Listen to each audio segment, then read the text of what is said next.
প্রচারে বাঁকুড়ায় এসে হাজির সুদূর বর্ধমান থেকে বাউল শিল্পী স্বপন দত্ত। তার উদ্দেশ্য একটাই, বাউল গানের মধ্য দিয়ে সাধারণ মানুষের কাছে সচেতনতার বার্তা দেওয়া। বাউল গানের মধ্য দিয়ে এই রাজ্যের ভোট যেন শান্তিপূর্ণ হয়, এই আবেদন নিয়ে তিনি বিভিন্ন জেলায় জেলায় ঘুরছেন, রাস্তায়, অফিসের সামনে, বিভিন্ন মোড়ে মোড়ে বাউল গানের মধ্য দিয়ে তিনি মানুষের কাছে ভোট নিয়ে সচেতনতার বার্তা দিচ্ছেন।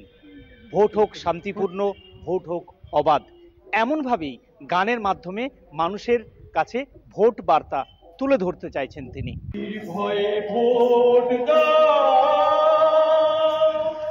রাজ্য এবং কেন্দ্র নির্বাচন কমিশনের একমাত্র আমি শিল্পী, তাই আমি সামাজিক দায়বদ্ধতা মাথায় রেখে আমি ঘরে বসে না থেকে আমি দায়িত্বভার তুলে নিয়েছি।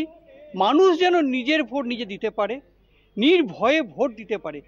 মানুষকে বলছি, আপনারা কেউ ভয় খাবেন না, শান্তিপূর্ণ ভোট চাই, শান্তিভঙ্গ কেউ করবেন না। প্রত্যেককে অঙ্গীকার করতে হবে যে শান্তিপূর্ণ ভোট যেন সকলেই করবেন। শান্তিপূর্ণ ভোট দাও, শান্তিভঙ্গ করো না, শান্তিপূর্ণ ভোট দাও। পূর্ণভাবে আমাদের বাউল দাদা শান্তিপূর্ণভাবে ভোট দিতে বলছে, বা উনি বেশ গানের মাধ্যমে বুঝিয়ে ভালো করেই বলছে, তাতে আমার খুব ভালো লাগছে।